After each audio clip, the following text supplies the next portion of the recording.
হাতুড়ের বাড়ি ও ঝালাইয়ের শব্দ বলে দেয় ৩ মাস অলস সময় পার করে এখন আবার কর্মজীবন ফিরে পেয়েছে সুন্দরবনের বনজীবীরা। সুন্দরবনের জীববৈচিত্র্য রক্ষায় ৩ মাস সুন্দরবন বন্ধ থাকার পর আগামীকাল ১ সেপ্টেম্বর সুন্দরবনের দ্বার খুলে দেওয়া হবে। তাই শেষ মুহূর্তে চলছে তাদের এই প্রস্তুতি। ইনকাম হইতো না, মনে করেন একাদশটা করতে গেলে কেউ জাল ধরতো কিংবা কেউ মনে করেন ডেলি কাজ করতো, সংসার তো চালানো লাগবে। এখন মনে করেন আমরা আবার মনে করেন ভোট মোট ঘুষে ভালোভাবে রাখছি, আশা করি আমরা টুরিস্ট ব্যবসায় এবার একটু ভালো হবে। আমাদের এইখানে মনে করেন 1050-60টা ভোট আছে, আমরা ট্যুরের ব্যবসা করি এবং হারবাড়িয়া, কটকা, কচিখালি মনে করেন সুন্দরবন মনে করেন যারা যাওয়ার জন্য আসে তাদেরকে সুব্যবস্থা মনে করেন আমাদের এইখানে দেওয়া আছে।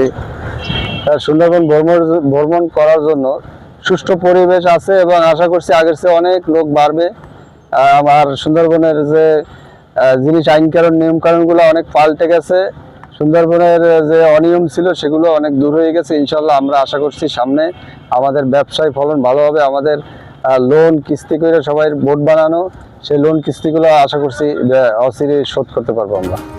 এদিকে সুন্দরবনের সৌন্দর্য হাতছানি দিয়ে ডাকছে তার দর্শনার্থীদের। নতুন রূপে সাজানো হয়েছে সুন্দরবনের পর্যটক স্পটগুলো।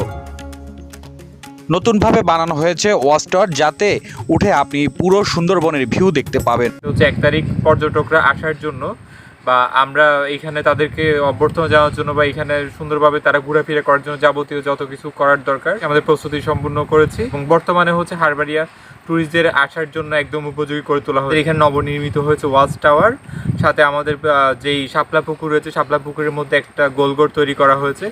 এছাড়াও আরেকটা গুরুত্বপূর্ণ ব্যাপার, আগে আমাদের এখানে যে ফুড ট্রেলটা ছিল, বনের গভীরে যে ফুড ট্রেলটা ছিল, এটা এখন আরসিসি করা হয়েছে। সুন্দরবনে বন্ধ থাকার উদ্দেশ্য হচ্ছে এই সময়টায় মাছ, বন্যপ্রাণী এবং উদ্ভিদ এর যে প্রজনন হয় প্রচুর পরিমাণে বিষ ছড়া। এই সময় যদি লোকজন ঢোকে বা বন্যপ্রাণীতে বাচ্চা দিচ্ছে এই অবস্থায় যদি লোকজন ঢোকে তাহলে তাদের প্রজননের ক্ষতি হবে। বিধায় এই 3 মাস টোটালে সমস্ত ধরনের জেলে, বাওয়ালি, মোয়ালি থেকে শুরু করে পর্যটক সবই বন্ধ ছিল।